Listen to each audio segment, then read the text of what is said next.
Today I'm going to show you how to install the standard, which is now an option, block heater, hot start, 500 watt, 120 volt block heater on a Kohler RCL product.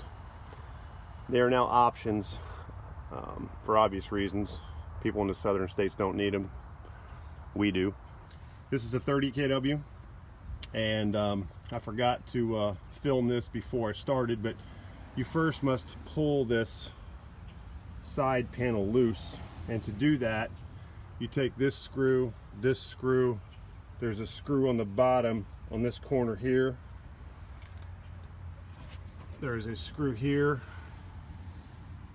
and a screw down here that will pull this panel loose so that you can mount this mounting bracket for the block heater, which has 2 screws in it. The reason you have to do that is the nuts are actually between the inner and the outer housing. Pull these screws off, pull this panel out, put this bracket on, tighten it up, and then put these screws back in.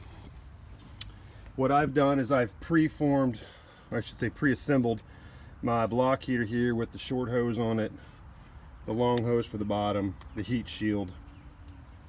And then what I've done is I have taken the plugs out of the valve here, put on this hose adapter on this side,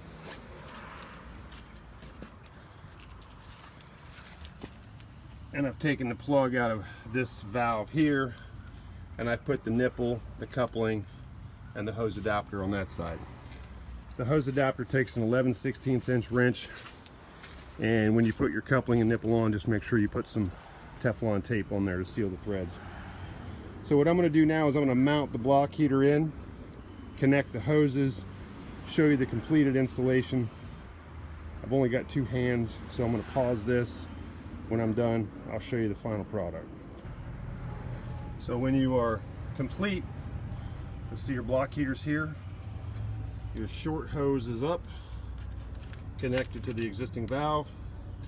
Your long hose, which is under the heat shield, so you want to make sure you put your heat shield on there,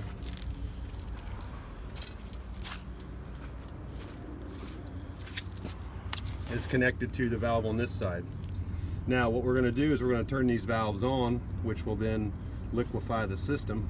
You do not want to plug these in before you get water in the system. So make sure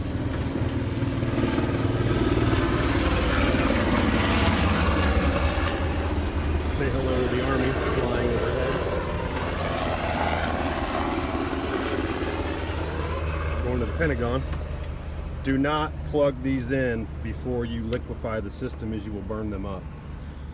So you will turn these valves on, you will introduce coolant into the system. You will then need to add coolant into the system because you're going to decrease the level in the existing system by the amount of the hoses in the block heater. If you do not do that, you will get a low coolant alarm in your system. What we're going to do is turn the valves on, perform the startup, add the coolant as needed, and you have a block heater on the system.